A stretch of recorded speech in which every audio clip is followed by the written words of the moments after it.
నమస్తే, welcome to Bhavat media news. ముందుగా headlines.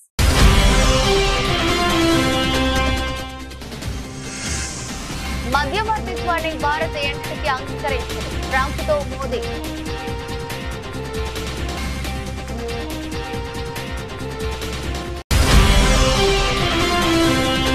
కెనడాలోని ఆల్బెర్టాలో జరుగుతున్న G7 దేశాల సదస్సు.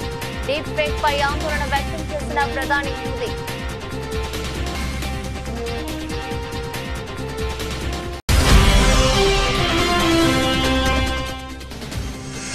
ఖమేనీపై ప్రస్తుతానికి చర్యలుందకున్న ట్రంప్. ఇరాన్ బేషరతుగా లొంగిపోవాలని డిమాండ్.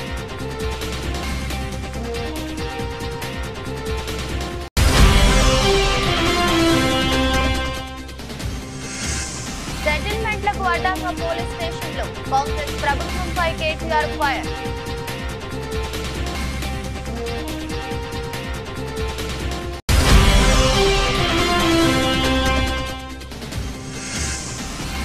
చంద్రబాబుకు భయం పుట్టాలి. కార్యకర్తలకు సెక్యూరిటీ వాయిస్ మెసేజ్.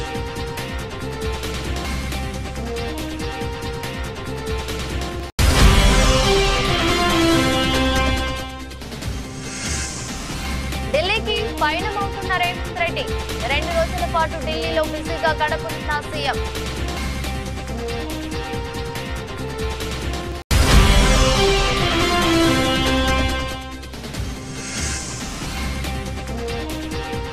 యుద్ధ భయాలు, నష్టాలతో ముగిసిన స్టాక్ మార్కెట్లు.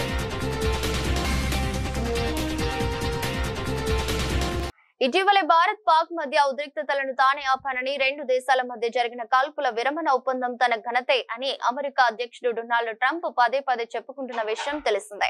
ట్రంప్ ప్రకటనపై ప్రతిపక్షాలు తీవ్ర అభ్యంతరం వ్యక్తం చేస్తున్నాయి. ట్రంప్ ప్రకటనపై మోదీ మౌనం వీడాలని, ఆయన వ్యాఖ్యలపై స్పష్టతనివ్వాలంటూ డిమాండ్ చేస్తున్నాయి. ఈ నేపథ్యంలో పాక్ తో కాల్పుల విరమణ ఒప్పందంలో అమెరికా పాత్రపై ప్రధాని తొలిసారి స్పందించారు. మధ్యవర్తిత్వాన్ని భారత్ ఎన్నటికీ అంగీకరించదని స్పష్టం చేశారు. ప్రధానమంత్రి నరేంద్ర మోదీ ప్రస్తుతం కెనడా పర్యటనలో ఉన్న విషయం తెలిసిందే. G7 దేశాల శిఖరాగ్ర సదస్సు కోసం అక్కడికి వెళ్లారు. ఈ సందర్భంగా సదస్సులో అమెరికా అధ్యక్షుడు డొనాల్డ్ ట్రంప్ తో మోదీ సమావేశం కావాల్సింది. అయితే ఇజ్రాయెల్, ఇరాన్ మధ్య నెలకొన్న ఉద్రిక్తతల నేపథ్యంలో ఉన్నపలంగా ట్రంప్ కెనడా నుంచి అమెరికా వెళ్లిపోయారు. దీంతో ప్రధాని మోదీ ట్రంప్ తో ఫోన్ లో మాట్లాడారు. భారత్ పాక్ మధ్య ఒప్పందం విషయంలో అమెరికా ప్రమేయం లేదని ట్రంప్ తో ప్రధాని తేల్చి చెప్పారు. ఈ విషయాన్ని కేంద్ర విదేశాంగ శాఖ కార్యదర్శి విక్రమ్ మిశ్రీ వెల్లడించారు. దాదాపు 35 నిమిషాల పాటు ఇద్దరు ఫోన్ లో సంభాషించినట్లు చెప్పారు. ఈ సందర్భంగా ఆపరేషన్ సింధూర్ వివరాలను ట్రంప్ కు మోదీ వివరించినట్లు తెలిపారు. 2 దేశాల మధ్య కాల్పుల విరమణ ఒప్పందానికి మిలిటరీ స్థాయి చర్చలు జరిగాయన్నారు. ఇతరుల మధ్యవర్తిత్వాన్ని భారత్ ఎన్నటికీ అంగీకరించబోదనే విషయాన్ని అమెరికా అధ్యక్షుడికి మోదీ స్పష్టంగా చెప్పినట్లు మిశ్రీ వివరించారు. డీప్ ఫేక్ ఆర్టిఫిషియల్ ఇంటెలిజెన్స్ పై ప్రధాని మోదీ ఆందోళన వ్యక్తం చేశారు. AI జనరేట్ కంటెంట్ పై వాటర్ మార్కింగ్ లేదా క్లియర్ డిక్లరేషన్ ఉండాలని ఆయన అభిప్రాయపడ్డారు. కెనడాలోని ఆల్బెర్టాలో జరుగుతున్న G7 దేశాల సదస్సులో ఆయన మాట్లాడారు. ఈ సందర్భంగా ఆయన డీప్ ఫేక్ కాంటెంట్ పై ఆందోళన వ్యక్తం చేశారు. AI ఆధారిత సమస్యలను తగ్గించాలని ఆయన సూచించారు. ఆర్టిఫిషియల్ ఇంటెలిజెన్స్ ఇన్నోవేషన్ విషయంలో తలెత్తుతున్న సమస్యలను పరిష్కరించేందుకు గ్లోబల్ గవర్నెన్స్ అవసరమని ప్రధాని మోదీ వెల్లడించారు. ప్రస్తుతం AI యుగం నడుస్తుందని, టెక్నాలజీతో అవసరమైన వ్యవస్థను సురక్షితంగా ఉంచాల్సిన అవసరం ఉందన్నారు. AI అనేది ఎనర్జీ ఇంటెలిజెన్స్ టెక్నాలజీ వ్యవస్థగా మారిందని, టెక్నాలజీ ఆధారిత సమాజాన్ని నిర్మించాలంటే రెన్యూవబుల్ ఎనర్జీ అవసరమన్నారు. సరసమైన, నమ్మదగిన, స్థిరమైన వ్యవస్థలను తీర్చిదిద్దడమే భారతదేశ ప్రాముఖ్యతని మోదీ పేర్కొన్నారు.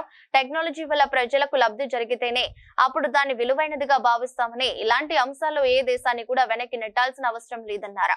భారత్ తన టెక్నాలజీని ప్రజాస్వామ్య పరం చేసిందని, దాంతో ఆర్థిక వ్యవస్థను బలోపేతం చేసిందని, డిజిటల్ పబ్లిక్ ఇన్ఫ్రాస్ట్రక్చర్ ద్వారా సాధారణ ప్రజల్ని బలోపేతం చేసినట్లు చెప్పారు.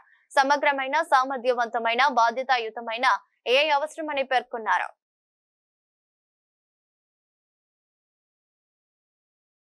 Iran supreme leader Ayatollah Ali Khamenei ఎక్కడ దాక్కున్నారో తమకు ఖచ్చితంగా తెలుసని, ఆయన సులభమైన లక్ష్యం అయినప్పటికీ ప్రస్తుతానికి ఎలాంటి చర్యలు తీసుకోవడం లేదని అమెరికా అధ్యక్షుడు డొనాల్డ్ ట్రంప్ తన ట్రూత్ సోషల్ పేజీలో సంచలన వ్యాఖ్యలు చేశారు.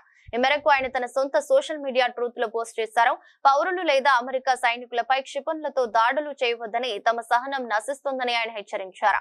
ఇరాన్ బేషరతుగా లొంగిపోవాలని కూడా ట్రంప్ డిమాండ్ చేశారు. ఇరాన్ వద్ద మంచి స్కై ట్రాక్టర్లు, రక్షణ పరికరాలు ఉన్నప్పటికీ వాటిని అమెరికా తయారు చేసిన వాటితో పోల్చలేమని, ఇరాన్ గగనతలంపై ఇప్పుడు తమకు పూర్తి నియంత్రణ ఉందని మరో పోస్ట్ లో ట్రంప్ తెలిపారు. అంతకుముందు కెనడియన్ రాకీస్ లో జరుగుతున్న గ్రూప్ ఆఫ్ 7 G7 సదస్సు నుంచి ట్రంప్ ఆగమేఘాలపై వాషింగ్టన్ కు తిరిగి వచ్చారు. అయితే ఇజ్రాయెల్ ఇరాన్ వివాదంతో తన నిష్క్రమణకు ఎలాంటి సంబంధం లేదని స్పష్టం చేశారు.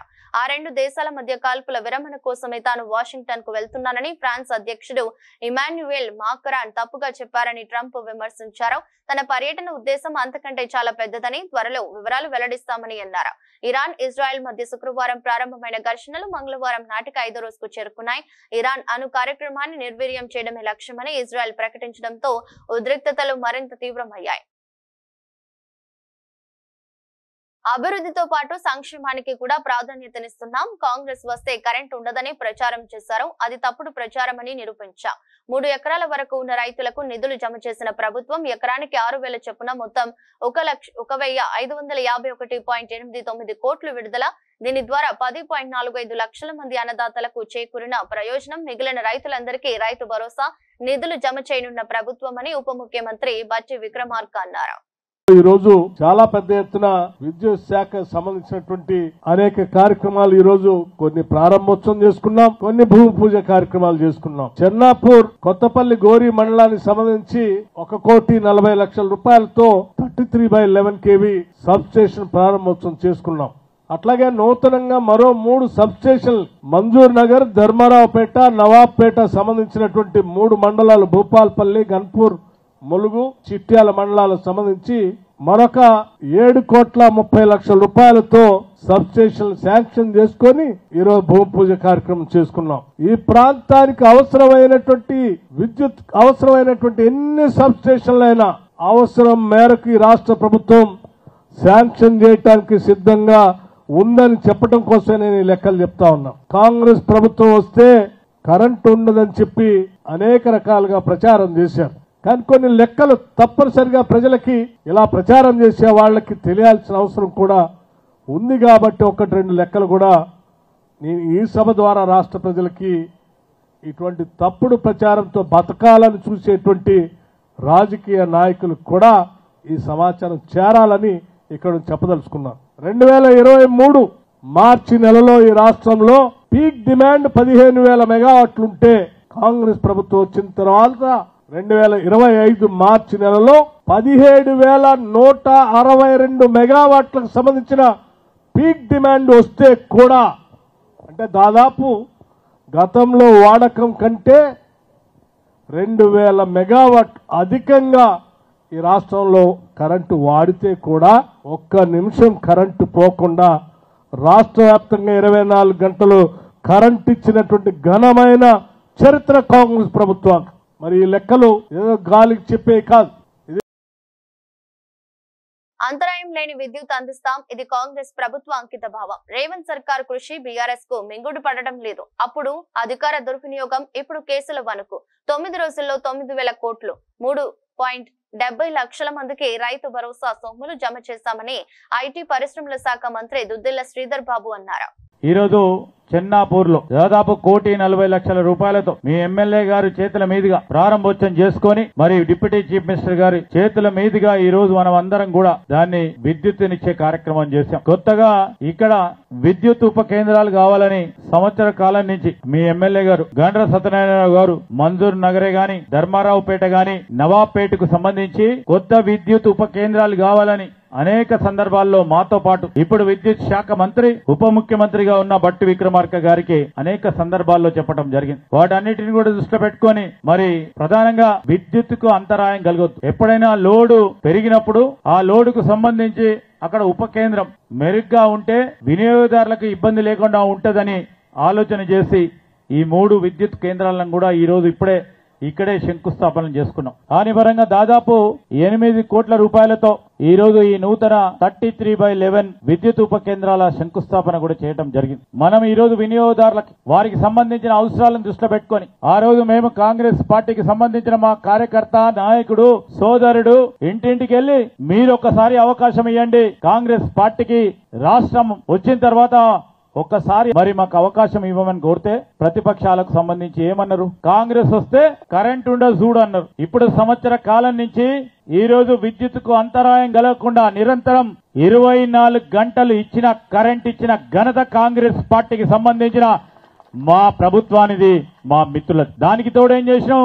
6 గ్యారంటీలో భాగంగా 200 యూనిట్లు ఇస్తామని చెప్పినాం. ఈ రోజు ఈ జిల్లాకు సంబంధించి నేను మాట్లాడుతా ఉన్నా. మొత్తం రాష్ట్ర స్థాయిలోనే 50 లక్షల పై చిలుకు మందికి 200 యూనిట్ల ఉచిత కరెంట్ ఇస్తే ఈ రోజు మన చిన్న భూపాల్పల్లి జిల్లాలో 40 కాంగ్రెస్ హయాంలో పోలీస్ స్టేషన్లు సెటిల్మెంట్లకు అడ్డాగా మారై తన భూమిని కాంగ్రెస్ నేత కబ్జా చేశాడని ఫిర్యాదు చేస్తే ఉల్టా బీఆర్ఎస్ పార్టీ నేత మాజీ ఎంపీటీసీ కుంటయ్య పైన కేసు బనాయించి వేధించడంతో ఆయన ఆత్మహత్య చేసుకున్నారు. సివిల్ మ్యాటర్లో దూరే పోలీసులు సెటిల్మెంట్లు అరాచకాలు చేయడం సమాజానికి ఎంత మాత్రం మంచిది కాదని బీఆర్ఎస్ వర్కింగ్ ప్రెసిడెంట్ కేటీఆర్ మండిపడ్డారు. ఆ తర్వాత మీడియాతో మాట్లాడిన కేటీఆర్ కాంగ్రెస్ నాయకులు ఏం చెప్తే అది చేయడాన్ని డ్యూటీగా భావించి పోలీసులు విచ్చలవిడిగా ప్రవర్తిస్తున్నారని మండిపడ్డారు. కుంటయ్య చావుకు కారణమైన పోలీసులపై చర్యలు తీసుకునే వరకు న్యాయ పోరాటం చేస్తామని హెచ్చరించారు. ఎవరిని వదిలిపెట్టమన్నారు. తాము అధికారంలో ఉన్న 10 ఏళ్ల కాలంలో బీఆర్ఎస్ నేతలు ఎవరు కూడా ఇంత చిల్లర లెక్కి పనులు చేయలేదన్నారు. మొన్న ఏసీపీ విచారణ జరుగుతున్నప్పుడు తన కోసం హైదరాబాద్ దాకా వచ్చి ధైర్యం చెప్పిన కుంటయ్య అదే రోజు రాత్రి ఆత్మహత్య చేసుకున్న విషయం తెలిసి మనసు కక్క వికలమైందన్నారు. కేటీఆర్ రాజకీయ నాయకులంటే అందరూ ఏదేదో ఊహించుకుంటారన్న కేటీఆర్ బయటికి గంభీరంగా కనపడ్డా లోపల దుఃఖాన్ని దాచుకుని ఓవైపు ప్రజల కోసం పనిచేస్తూ మరోవైపు కుటుంబాన్ని కాపాడుకునే క్రమంలో తీవ్ర ఒత్తిడికి గురవుతారన్నారు. తన భూమిని కాంగ్రెస్ నేత కబ్జా చేయడం, పోలీసులు కూడా ఆయనకే వత్తాసు పలకడంతో కుంటయ్య ఆత్మహత్య చేసుకున్నాడని తెలిపారు. విషయం తెలిసిన వెంటనే పార్టీ నేతలను పంపి ఆయనను కాపాడుకునేందుకు సాయశక్తులా ప్రయత్నించినా సాధ్యం కాలేదన్నారు. పార్టీలో నిబద్ధత కల నాయకుడు, నిఖార్సైన గులాబీ సైనికుడు కుంటయ్య. 2 పిల్లల చదువులు, వారి పెళ్లిళ్లు, ఇతర సమస్యలు అన్నిటికీ తనదే బాధ్యత అన్నారు. కేటీఆర్ కుంటయ్య కుటుంబానికి పార్టీ పూర్తి స్థాయిలో అండగా ఉంటుందని హామీ ఇచ్చారు. కుంటయ్యకి జరిగింది రేపు మరొకరికి జరగొచ్చని కేటీఆర్ ఈ అరాచకాలను ప్రభుత్వం అదుపు చేయాలన్నారు. ఈ ఆపద సమయంలో కుంటయ్య కుటుంబానికి మనోధైర్యాన్ని ఆ భగవంతుడు ప్రసాదించాలని కోరుకున్నారు. పెద్ద కర్మ జరిగేదాకా పార్టీ జిల్లా నాయకత్వమే అన్ని పనులు దగ్గరుండి చూసుకుంటుందన్నారు. కుంటయ్య ఆత్మకు శాంతి చేకూర్చాలని భగవంతుని కేటీఆర్ ప్రార్థించారు. ఇవాళ పోలీస్ స్టేషన్లు సెటిల్మెంట్లు అడ్డాలుగా మారిపోయినాయి. పోలీసులు అదే విధంగా ఇతర అధికారులు ఒకటే పని పెట్టుకున్నారు. కాంగ్రెస్ నాయకులు ఏం చెప్తే చేయాలా అన్నట్టుగా విచ్చలవిడితనం ప్రదర్శిస్తా ఉన్నారు. ఇది మంచిది కాదు. రాజకీయాల్లో గెలుస్తాము, ఓడతాం. మేము కూడా 10 ఏళ్ల అధికారంలో ఉన్నాం. కానీ గింత లేకి పనులు, గింత చిల్లర పనులు ఎన్నడూ కూడా చేయలేదు. ఇకనైనా ఇలాంటివి కాకుండా, ముఖ్యంగా ఎక్కడైనా కంప్లైంట్ వస్తే కుంటయ్య గారు కంప్లైంట్ చేసినారు, నాకు రావాల్సిన డబ్బులు ఇవ్వకుండా నేను సతాయిస్తున్నారు. ఉల్టా ఆయన మీద కేసు బనాయించింది. అంటే ఈ రకమైన వేధింపులు, ఈ రకమైన సివిల్ మ్యాటర్లో కూడా పోలీసులు దూరడము, సెటిల్మెంట్లకు ప్రయత్నం చేయడము, ఈ రకంగా అరాచకం చేయడము ఇది ఎంత మాత్రం మంచిది కాదు. నేను ఏ ఒక్కరి మీద నేను విమర్శ చేస్తలేను. ఇది ఈ రోజు కుంటయ్య గారికి జరిగింది, రేపు ఇంకోరికి జరగవచ్చు. కాబట్టి ఇది మంచిది కాదు. దయచేసి కంట్రోల్ చేసే ప్రయత్నం చేయాలని చెప్పి కూడా నేను ఈ రాష్ట్ర ప్రభుత్వాన్ని కూడా కోరుతా ఉన్నా. కానీ ఆ కుటుంబానికి మాత్రం ఇవాళ ఇంతకంటే ఎక్కువ రాజకీయం నేను మాట్లాడను. ఆ కుటుంబానికి పూర్తి స్థాయిలో మేము అండగా ఉంటాం. ఆ కుటుంబాన్ని కాపాడుకుంటాం. ఆ కుటుంబానికి పూర్తిగా మరి మనోధైర్యాన్ని ఆ భగవంతుడు ఈ ఆపత్ సమయంలో ప్రసాదించాలని కోరుకుంటూ అన్ని కార్యక్రమాలు పూర్తయ్యేదాకా మా మొత్తం పార్టీ అంతా కూడా వారి వెంబడ ఉంటది. పెద్ద కర్మ జరిగేదాకా కూడా మొత్తం ఉండి మేమే చూసుకుంటామని చెప్పి కూడా తెలియజేస్తూ, కేసీఆర్ పాలనలో ఏటా నాట్లకు మధ్య రైతు బంధు పడేదని, కానీ కాంగ్రెస్ సర్కారుకు ఓట్లకు మధ్య రైతు భరోసా గుర్తుకు వస్తుందని నర్సంపేట మాజీ ఎమ్మెల్యే పెద్ది సుదర్శన్ రెడ్డి ఎద్దేవా చేశారు. నాడు కష్టాల్లో ఉన్న రైతాంగానికి అండగా నిలిచేందుకు రైతు బంధు వేస్తే నేడు రైతు భరోసాను సాకుగా చూపుతూ ముఖ్యమంత్రి రేవంత్ రెడ్డి రాజకీయ స్టంట్లు చేస్తున్నారని విమర్శించారు. కాంగ్రెస్ పాలనలో రైతు రుణమాఫీ కాక రైతు భరోసా అందక ధాన్యం కొనేవారు లేక అన్నదాతల పరిస్థితి అగమ్య గోచరంగా మారిందని ఆందోళన వ్యక్తం చేశారు. మంగళవారం ఆయన తెలంగాణ భవన్ లో మీడియాతో మాట్లాడుతూ స్థానిక సంస్థల ఎన్నికల కోసమే సీఎం రేవంత్ రెడ్డి రైతు భరోసా పేరిట సరికొత్త నాటకానికి తెరతీశారని విమర్శించారు. బజారు భాష మాట్లాడుతూ తెలంగాణ పరువు తీస్తున్నారని మండిపడ్డారు. కాంగ్రెస్ పాలనలో గ్రామాలన్నీ నిర్వీర్యం అయ్యాయని, కానీ సీఎం మంత్రులు ఏదో ఉద్ధరించామంటూ గొప్పలు కొడుతున్నారని విమర్శించారు. కేసీఆర్ పెట్టిన సర్పంచుల బిల్లులతో తమకు సంబంధం లేదని ముఖ్యమంత్రి మాట్లాడటం హాస్యాస్పదమని పెద్ది సుదర్శన్ రెడ్డి మండిపడ్డారు. బిల్లులతో సంబంధం లేకుంటే మరి కేసీఆర్ తెచ్చిన తెలంగాణతో ఆయన కట్టిన సచివాలయంతో ఏం సంబంధం ఉందని నిలదీశారు. ఈ ఏడు ధాన్యం కొనేవారు లేకపోవడంతో రైతులు అరిగోస పడ్డారని, వానాకాలం మొదలైన కళ్ళాల్లో ధాన్యం పెట్టి కాంటాల కోసం ఎదురు చూస్తున్నారని ఆవేదన వ్యక్తం చేశారు. నిన్న రైతు వేదికలు పనికే రావని చెప్పిళ్ళు, కానీ నిన్న రైతు వేదికల్లో నిన్న కార్యక్రమం నిర్వహించిళ్ళు. అంటే వారు మాట్లాడినటువంటి మాటకి జరిగేటువంటి పనికి ఏమాత్రం పొంతన లేదు. ముఖ్యంగా మిత్రులారా, మీ ద్వారా మేము డిమాండ్ చేస్తూ ఉన్నాం. ఖచ్చితంగా 25,000 రూపాయలు ప్రతి ఎకరాకు బాకీ ఉన్నాడు రేవంత్ రెడ్డి, కాంగ్రెస్ పార్టీ. స్థానిక సంస్థల ఎన్నికల స్టంటులో భాగంగా ఇవాళ రైతు భరోసా అని చెప్పి తెరలేపిళ్ళు. రైతులందరూ కూడా ఇది స్పష్టంగా అర్థమైంది, అర్థం చేసుకోవాలని చెప్పి కూడా మేము విజ్ఞప్తి చేస్తూ ఉన్నాం. ముఖ్యంగా ఎకరాకి 25,000 రూపాయలు ఊళ్ళో కాంగ్రెస్ పార్టీోడు స్థానిక సంస్థల్లో ఎన్నికల్లో పోటీ చేసేటోడు ఎకరాకి 25,000 రూపాయలు ఇచ్చేదాకా వాళ్ళ ప్రభుత్వం నుంచి రైతు ఖాతాలో పడేదాకా వాళ్ళను ఊళ్ళకు రానివద్దని పొలిమేరలనే వాళ్ళని తిరిగి తిప్పి పంపాలని చెప్పి మేము ముఖ్యంగా రైతులకు విజ్ఞప్తి చేయడం జరుగుతూ ఉన్నది. ఇటీవల కాలంలో మా నాయకుల మీద, కేసీఆర్ గారి మీద, కేటీఆర్ గారి మీద, హరీష్ రావు గారి మీద రేవంత్ రెడ్డి యొక్క ప్రవర్తన ఎట్లుందంటే ఒక సైకోను మరిపించే విధంగా ఉన్నది. ఆయన ఒక సైకో పాలన చేస్తూ ఉన్నాడు. అతను పాలన ప్రభుత్వం మొత్తం ప్రభుత్వ ఫోకస్ అంతా కూడా మా పార్టీని ఎట్లా బదనం చేయాలి, ఎట్లా తప్పుడు కేసులు పెట్టాలి, ఎట్లా దుష్ప్రచారం చేయాలి, ఎట్లా రోజు బ్యానర్ ఐటమ్ కవరేజ్ తీసుకోవాలనేటువంటి తప్ప ఎక్కడ కూడా ప్రజల యొక్క సమస్యల మీద దృష్టి లేదు. ఇలా గ్రామాలన్నీ వల్లకాడైపోయినాయి. ఏ ముఖం పెట్టుకొని కాంగ్రెస్ పార్టీ మంత్రులు ఎమ్మెల్యేలు గ్రామాల్లో పర్యటిస్తారు? ఏ ముఖం పెట్టుకొని వాళ్ళు స్థానిక సంస్థల ఎన్నికల్లో పోయి ఓట్లు అడుగుతారు? ఏ ఒక్క హామీ నెరవేర్చిల్లని చెప్పి రేవంత్ రెడ్డి ఏ ముఖం పెట్టుకొని ఇలా గ్రామాల్లో వాళ్ళ స్థానిక సంస్థల వాళ్ళ అభ్యర్థులను గెలిపించాలని చెప్పి ఏ ముఖం పెట్టుకొని కాంగ్రెస్ పార్టీ అడుగుతుంది? అన్ని మోసాలే చేసిళ్ళు, ఏ ఒక్కటి కూడా ఇప్పటివరకు నిజం కాలేదు. కాబట్టి అన్ని రకాల మోసాలు అనుభవించినటువంటి ప్రజలందరూ కూడా కాంగ్రెస్ పార్టీకి రాబోయే స్థానిక సంస్థల ఎన్నికల్లో బుద్ధి చెప్పడానికి సిద్ధంగా ఉన్నారు. మేము మీ ద్వారా విజ్ఞప్తి చేస్తా ఉన్నాం, గ్రామాలకు స్థానిక సంస్థల ఓట్ల కోసం వచ్చే అధికార పార్టీ ఎమ్మెల్యేలను, మంత్రులను ఎన్నికల్లో ఇచ్చినటువంటి హామీలు ఏవైతున్నాయో హామీల ఏపీ లిక్కర్ స్కామ్ కేసులో సిట్ బృందం మరో కీలక నేతను అరెస్టు చేసింది. మాజీ ముఖ్యమంత్రి వైఎస్ జగన్ కుటుంబానికి అత్యంత సన్నిహితుడైన వైసీపీ నేత చెవిరెడ్డి భాస్కర్ రెడ్డిని సిట్ అధికారులు అదుపులోకి తీసుకున్నారు. నిన్న ఆయన తన సన్నిహితుడు వెంకటేష్ నాయుడుతో కలిసి బెంగళూరు నుండి కొలంబోకు వెళ్లే ప్రయత్నంలో ఉండగా విమానాశ్రయ పోలీసులు చెవిరెడ్డిని అడ్డుకున్నారు. చెవిరెడ్డిపై పోలీసులు ఇదివరకే లుకౌట్ నోటీసు జారీ చేసి ఉండటంతో విమానాశ్రయ ఇమిగ్రేషన్ అధికారులు ఆయనను నిలువరించి ఏపీ పోలీసులకు సమాచారం అందించారు. దీంతో ఏపీ నుంచి సిట్ బృందం బెంగళూరుకు వెళ్లి నిన్న రాత్రి వారిద్దరిని అరెస్ట్ చేసింది. వీరి అరెస్టుతో లిక్కర్ స్కామ్ కేసులో అరెస్ట్ అయిన నిందితుల సంఖ్య 9కి చేరింది. అరెస్టు చేసిన 2 నిందితులను ఈ రోజు సాయంత్రం విజయవాడ కోర్టులో సిట్ అధికారులు ప్రవేశపెట్టనున్నారు. కాగా లిక్కర్ స్కామ్ కేసులో కీలక నిందితుడైన రాజు కసిరెడ్డి నుంచి మద్యం ముడుపులు డబ్బు పెద్ద ఎత్తున చెవిరెడ్డి భాస్కర్ రెడ్డికి చేరిందని, ఆ డబ్బు గత ఎన్నికల్లో వైసీపీ అభ్యర్థులకు చేరవేశారని సిట్ అధికారుల విచారణలో గుర్తించారు. ఈ కేసులో చెవిరెడ్డి వద్ద పనిచేసిన గన్మ్యాన్, అతని అనుచరులను సిట్ అధికారులు ఇటీవల విచారణ చేయడంతో అరెస్ట్ నుంచి తప్పించుకునేందుకు బెంగళూరు నుంచి శ్రీలంక వెళ్లే ప్రయత్నం చేశాడని అనుమానిస్తున్నారు. లిక్కర్ స్కామ్ కేసులో మొదటిసారి వైసీపీకి చెందిన కీలక నేతను, పైగా వైఎస్ జగన్ కు సన్నిహితుడైన వ్యక్తిని అరెస్ట్ చేయడం రాష్ట్ర రాజకీయ వర్గాల్లో చర్చనీయాంశంగా మారింది. ఏపీలో సంచలనం సృష్టించిన మద్యం కుంభకోణం కేసులో ఆరోపణలు ఎదుర్కొంటున్న వైసీపీ నేత చంద్రగిరి మాజీ ఎమ్మెల్యే చెవిరెడ్డి భాస్కర్ రెడ్డిని సిట్ అధికారులు అరెస్ట్ చేసిన సంగతి తెలిసిందే. బెంగళూరు నుంచి శ్రీలంకకు వెళ్లేందుకు ప్రయత్నిస్తుండగా విమానాశ్రయంలో ఇమిగ్రేషన్ అధికారులు అదుపులోకి తీసుకుని సిట్ అధికారులకు సమాచారం అందించారు. అనంతరం నిన్న రాత్రి ఆయన్ను అరెస్ట్ చేసి విజయవాడకు తరలించారు.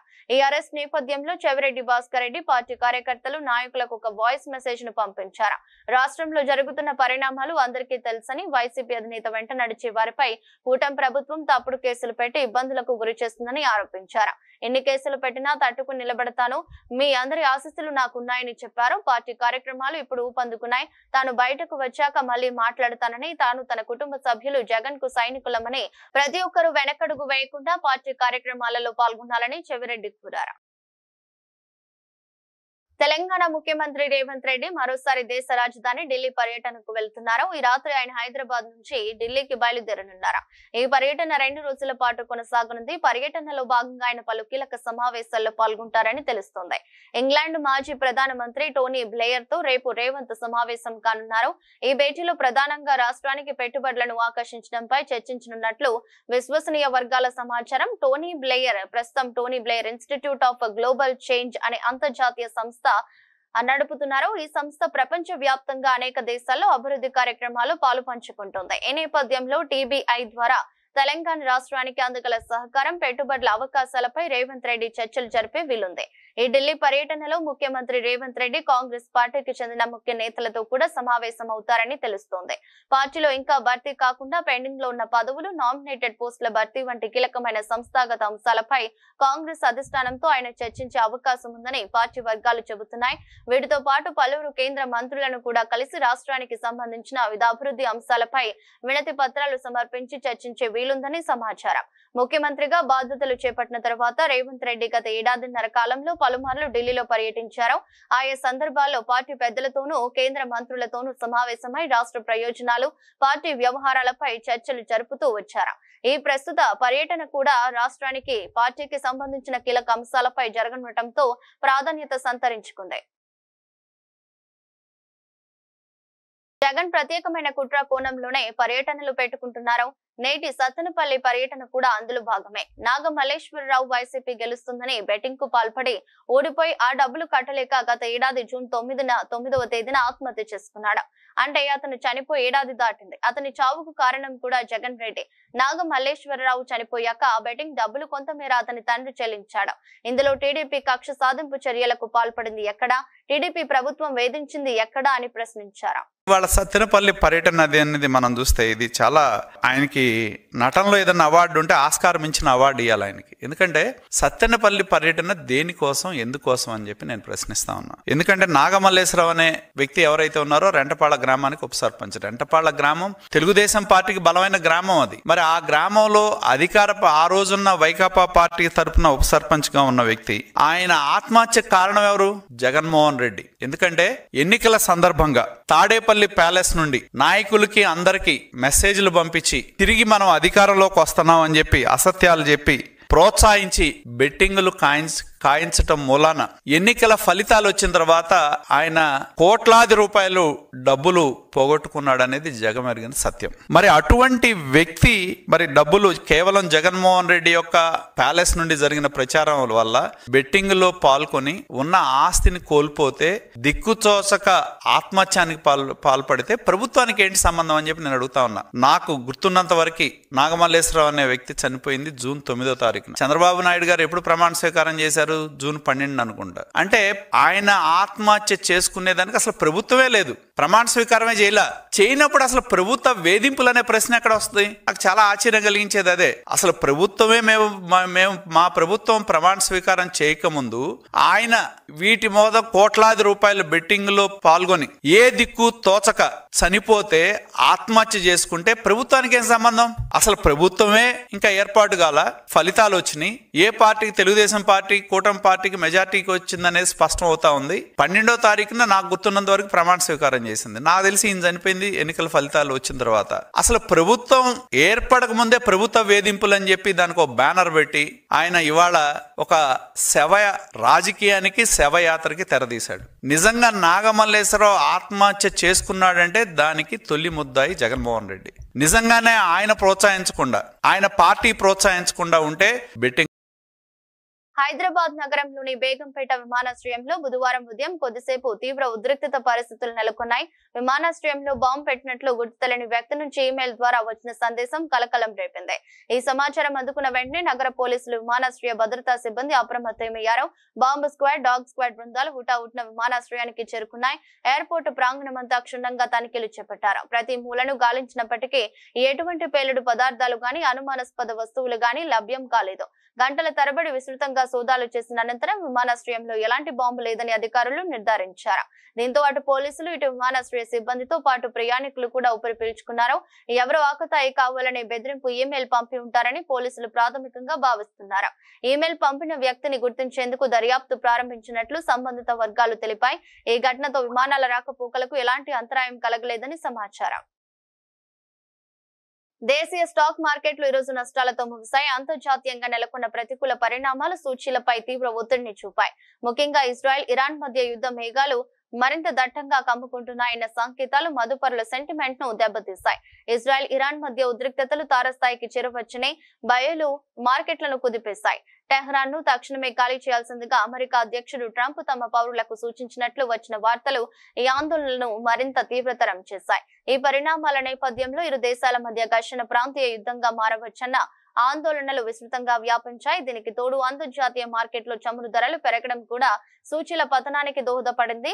బీఎస్ఈ సెన్సెక్స్ ఉదయం 81,869 పాయింట్ల వద్ద స్వల్ప లాభాలతో ప్రారంభమైనప్పటికీ ఆ సానుకూలత ఎక్కువసేపు నిలవలేదు. కొద్దిసేపటికే నష్టాల్లోకి జారుకున్న సూచీ రోజంతా అదే బాటలో పయనించింది. ఇంట్రాడేలో 81,427 పాయింట్ల కనిష్ట స్థాయిని తాకిన సెన్సెక్స్ చివరికి 212 పాయింట్ల నష్టంతో 81,583 వద్ద స్థిరపడింది.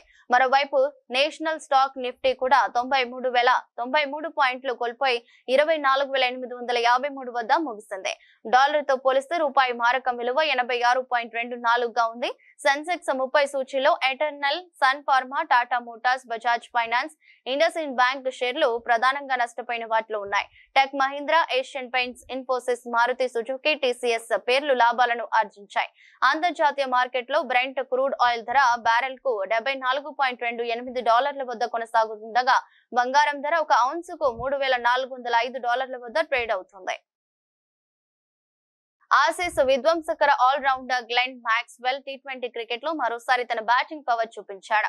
ప్రస్తుతం అమెరికాలో జరుగుతున్న మేజర్ లీగ్ క్రికెట్ 2025 సీజన్ లో వాషింగ్టన్ ఫ్రీడమ్ జట్టుకు ప్రాతినిధ్యం వహిస్తున్న Maxwell Los Angeles Knight Riders తో జరిగిన మ్యాచ్ లో ఆకాశమే హద్దుగా చెలరేగిపోయాడు.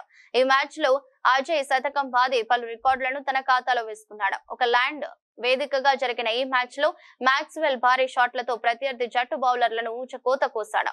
కేవలం 49 బంతుల్లోనే 2 4లు 13 సిక్సర్లతో అజేయంగా 106 పరుగులు బాదాడు. ఈ ఇన్నింగ్స్ లో అతని స్ట్రైక్ రేట్ 216.33 గా నమోదు కావడం విశేషం. ఈ అద్భుత ఇన్నింగ్స్ తో మాక్సీ టీ20 క్రికెట్ లో తన 8వ సెంచరీని పూర్తి చేసుకున్నాడు. దీంతో టీ20లో అత్యధిక సెంచరీలు చేసిన ఆటగాళ్ల జాబితాలో భారత కెప్టెన్ రోహిత్ శర్మ, ఆస్ట్రేలియా ఆటగాళ్లు David Warner, Aaron Finch, England star Jos Buttler, ఆస్ట్రేలియాకి చెందిన మైకేల్ క్లింగర్ల సరసన సంయుక్తంగా 4వ స్థానంలో నిలిచాడు. ఈ జాబితాలో వెస్టిండీస్ దిగ్గజం క్రిస్ గేల్ 463 మ్యాచ్ల్లో 22 సెంచరీలతో అగ్రస్థానంలో కొనసాగుతుండగా పాకిస్తాన్ కెప్టెన్ బాబర్ ఆజం, దక్షిణాఫ్రికా ఆటగాడు రిలీ రోసవ్, భారత స్టార్ విరాట్ కోహ్లీ తర్వాత స్థానాల్లో ఉన్నారు. ఈ సెంచరీతో మాక్స్వెల్ మరో అరుదైన ఘనతను కూడా సాధించాడు. టీ20 క్రికెట్ చరిత్రలో 10,500కు పైగా పరుగులు, 170కి పైగా వికెట్లు, 5కు పైగా సెంచరీలు నమోదు చేసిన తొలి ఆటగాడిగా ప్రపంచ రికార్డు సృష్టించాడు.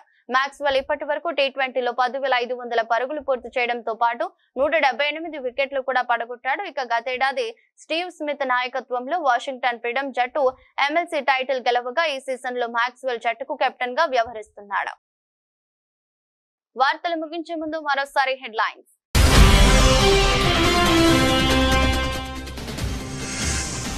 మధ్యవర్తిత్వాన్ని భారత్ ఎన్నికకి అంగీకరించింది. ట్రంప్ తో మోదీ.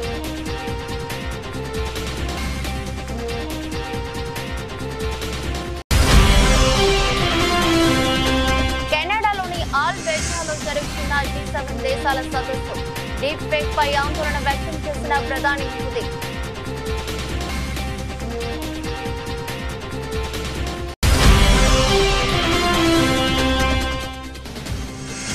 ఖమేనీపై ప్రస్తుతానికి చర్యలుందకున్న ట్రంప్.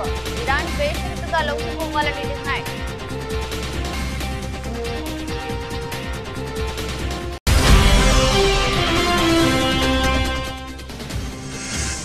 సెటిల్మెంట్లకు అడ్డంగా పోలీస్ స్టేషన్లో కాంగ్రెస్ ప్రభుత్వంపై కేటీఆర్ ఫైర్.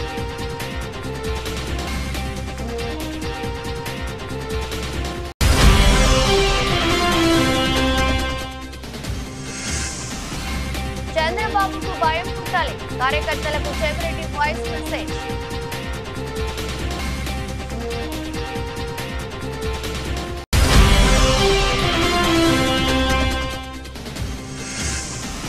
ఢిల్లీకి పయనమవుతున్న రేవంత్ రెడ్డి 2 రోజుల పాటు ఢిల్లీలో బిజీగా గడపనున్న సీఎం.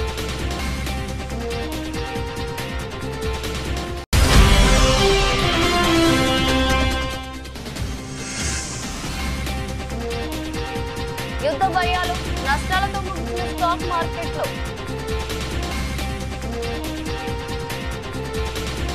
ఇది రోజు బులెటిన్. మరో బులెటిన్ లో మళ్ళీ కలుద్దాం. అంతవరకు సెలవు. నమస్కారం.